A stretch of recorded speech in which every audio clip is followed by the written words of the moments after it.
ce moment, la lecture, c'est un petit peu une catastrophe. J'ai été agréablement surprise par la dernière saison, la 4e, qui est de loin ma préférée. Ceux qui adorent la saison 2, je ne vous comprends pas.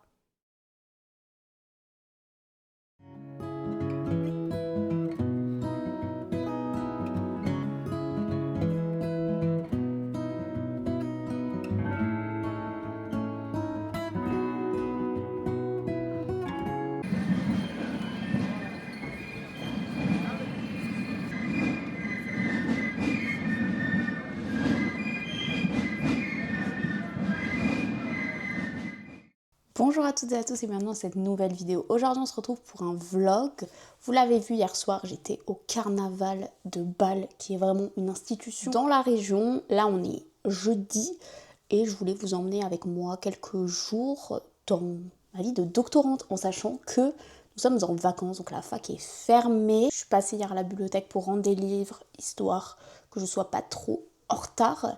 Et j'ai aussi vu qu'il y avait pas mal de nouveautés, notamment en BD et roman graphique dans ma BU. Donc j'ai décidé d'en emprunter 2, en sachant qu'en ce moment la lecture c'est un petit peu une catastrophe. Je ne fais qu'abandonner des livres. J'ai abandonné Tableau de chasse, j'ai abandonné Appelle-moi et je suis à 2 doigts d'abandonner un autre roman. Je ne me souviens même plus du titre. Je me suis dit que ça me ferait peut-être du bien de lire des choses un peu plus courtes. J'ai d'abord emprunté Tout va bien. C'est un roman graphique de Charlie Ganmore. C'est ni plus ni moins que la couverture qui m'a absolument interpellée, puisqu'on est encore une fois sur une thématique aquatique qui me plaît tout particulièrement. En deuxième, j'ai emprunté une BD de Lou Luby et de Manon Devaux, en sachant que Lou Luby, je l'ai adoré, en tout cas j'ai adoré son travail dans Et il meurt à la fin, qui est un ouvrage de vulgarisation sur les contes. Là, on est sur une histoire qui s'appelle La fille dans l'écran et qui est une romance lesbienne entre un personnage qui habite en France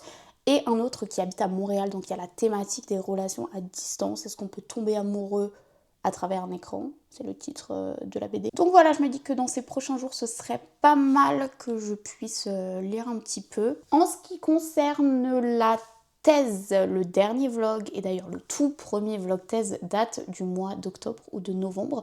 Autant dire que du chemin a été parcouru. Cette semaine de vacances, on n'est pas tellement une pour moi puisque j'ai accumulé pas mal de retard. Cette semaine sera consacrée à la rédaction et à des recherches sur un appel à communication. Pour ceux qui ne sont pas familiers avec le milieu de la recherche, quand il y a des journées d'études ou des colloques, les labos vont publier un texte où ils expliquent la thématique, les différents axes d'études, mais aussi une bibliographie indicative, et ils demandent ni plus ni moins aux chercheurs que de proposer une conférence, une communication. Donc on doit fournir un résumé du sujet sur lequel on veut travailler, mais aussi une petite biographie et bibliographie. Bref, pas mal de travail. J'ai déjà choisi le sujet sur lequel je veux travailler, donc je vais faire quelques recherches cet après-midi et je vais essayer de mettre en place mon résumé pour qu'il soit le plus efficace possible.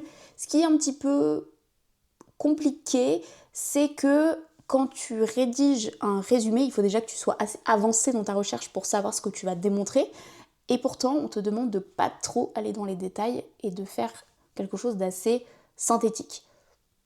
Vous voyez un petit peu l'entre-deux qui peut être compliqué. Bref, c'est donc ça le principe du vlog, travail de thèse et aussi de la vie en dehors parce qu'on va pas oublier qu'on est quand même en vacances.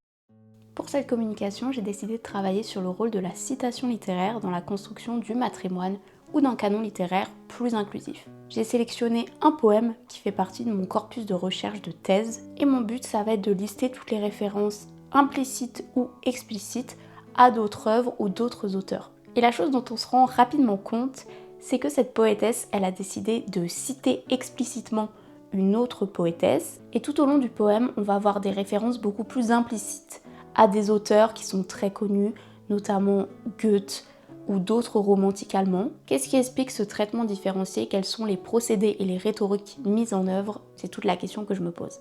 Bon, là on va travailler pendant plusieurs heures jusqu'à ce que le soleil me fasse défaut et que je décide qu'il est temps d'arrêter et que j'ai assez travaillé pour l'après-midi. Et comme d'habitude, on se récompense comme on peut. Ce soir-là, moi, c'était le visionnage de la deuxième partie de la saison 4 de Bridgerton, dont nous allons parler demain matin.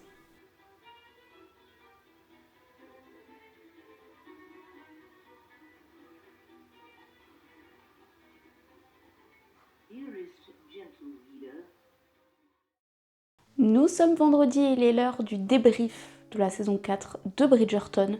Ceux qui ne sont pas intéressés, vous pouvez passer au chapitre suivant. Pour vous remettre un petit peu de contexte, je ne suis pas une très grande fan de la franchise.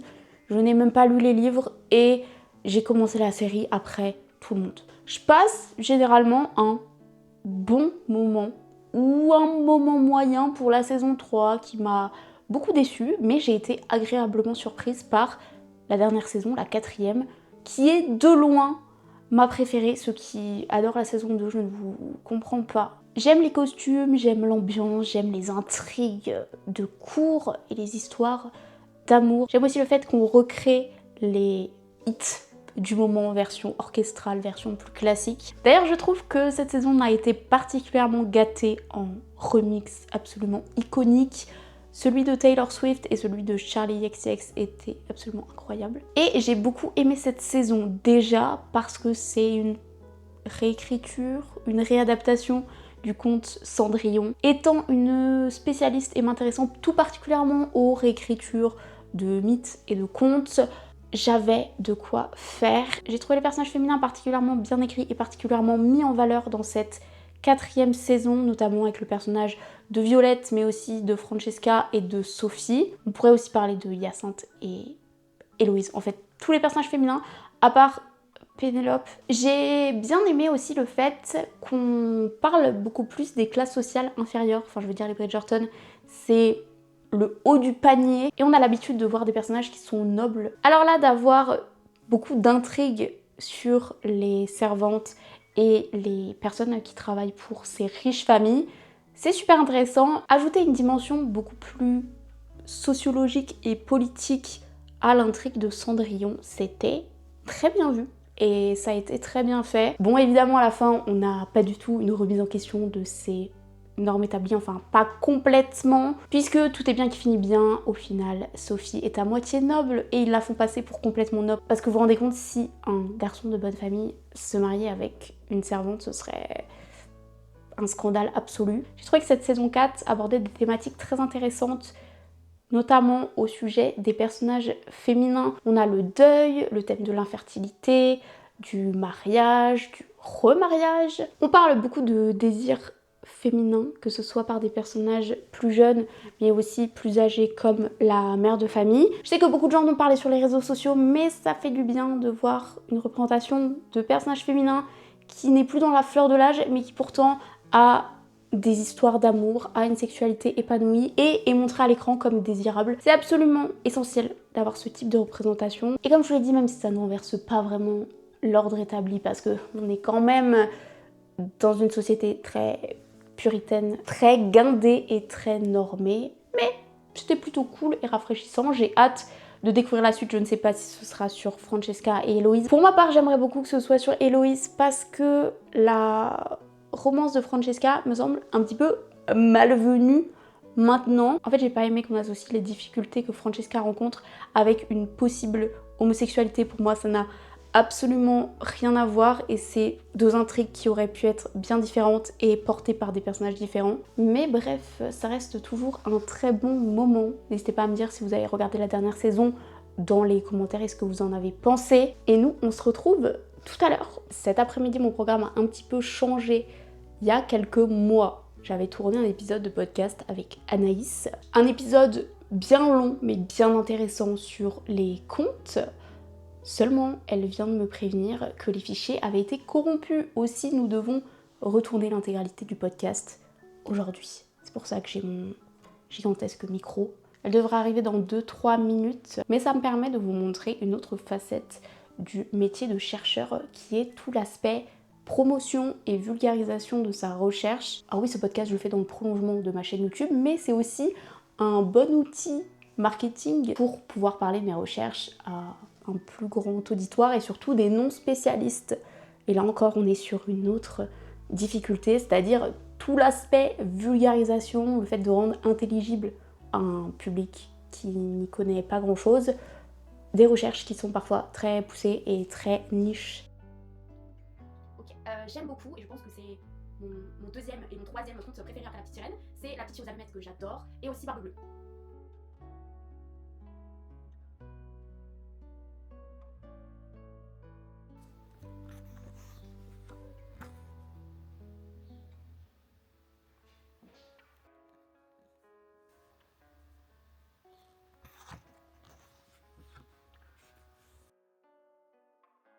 Je vous retrouve pour vous donner mon avis sur la BD Tout va bien, que j'ai lu assez rapidement cet après-midi. Honnêtement, ça a commencé très bien, je me suis pas mal attachée au personnage. Pour vous faire un petit résumé, on va suivre Ellie qui a 20 ans et qui n'a jamais eu de petit copain dans sa vie. Et un jour, un de ses meilleurs amis va lui proposer de sortir avec lui. Et vu qu'elle en a marre d'être toute seule et qu'elle a pas mal la pression de la société et de ses amis pour avoir un copain, elle va décider d'accepter. On va explorer pas mal de thématiques qui sont hyper importantes à l'adolescence, notamment la sexualité, les relations amoureuses. Je pense que c'est la bonne BD à mettre dans les mains d'adolescents ou de jeunes adultes en gardant en tête qu'il y a des scènes explicites de sexualité. Malgré tout, je trouve la narration un petit peu brouillonne. On va avoir des retours en arrière, on va faire des grands sauts dans le temps que j'ai pas forcément compris, la transition entre les scènes est pas très soignée je trouve. Et puis à la fin on a de plus en plus de textes et du texte qui me semble pas très naturel et plus guide pratique que véritable histoire. J'ai l'impression que l'auteur s'est retrouvé un petit peu à court de temps et a décidé de mettre beaucoup de thématiques et beaucoup de leçons dans très peu de pages. Peut-être que je trouve qu'il y a trop de thématiques abordées pour être bien abordées. Disons que c'est intéressant et utile, mais est-ce que je vais en garder un souvenir absolument impérissable? Je ne pense pas. Par contre, ce qu'on peut pas enlever, c'est que j'ai absolument adoré les dessins. Mais bref, apparemment, je ne suis pas sortie de ma panne de lecture. Ça commence à devenir un petit peu compliqué. Je pense que je vais garder La Fille dans l'écran pour la semaine prochaine. J'ai pas vraiment envie d'enchaîner les lectures étant donné que ça se passe assez mal. En ce qui concerne la thèse, vous avez vu que j'ai travaillé sur ma proposition de communication. J'ai vraiment avancé. Et je crois que je vous ai même pas dit sur quelle poétesse je travaillais. Il s'agit de Jenny Shawn. Je vous mets la couverture juste ici de son recueil de poèmes qui n'est pas traduit en français, donc pour les plus germanistes d'entre nous, n'hésitez pas à aller voir les autres, désolée. Et j'ai trouvé ça assez éclairant d'analyser ce poème à travers le prisme de l'intertextualité, donc de considérer l'œuvre comme un gigantesque tissage dont les fils sont les autres œuvres et les autres poèmes. On a un petit peu cette impression de patchwork, et c'est aussi un énorme travail de retrouver quel vers fait référence à quel poème ou quel autre auteur. Ça c'est vraiment avec mes connaissances puisqu'il n'y a aucun travail critique sur ce recueil-là, ou du moins je ne l'ai pas trouvé. Pourtant j'ai cherché en allemand et en anglais. Je me suis pas mal aidée de deux ouvrages critiques qui sont Palimpseste de Gérard Genette. Je pense que si vous étudiez la littérature, vous en avez déjà entendu parler. Je connaissais déjà cet ouvrage, mais j'ai relu l'introduction pour récupérer les définitions qui m'intéressaient, notamment celles de citation et aussi d'intertextualité. Ça m'a beaucoup aidé dans mes recherches et ça permet de mettre en place la notion de littérature au second degré, c'est-à-dire que tout auteur est avant tout lecteur et il se sert de ses lectures, de ses connaissances en littérature pour proposer ses propres versions, ses propres réponses à ce qui a déjà été écrit. Et je me suis aussi servi de Sémiotiquette de Julia Kristeva. Là on est plus sur de la linguistique, ce qui peut être un petit peu ardu, mais pour vous résumer, on parle encore d'intertextualité, de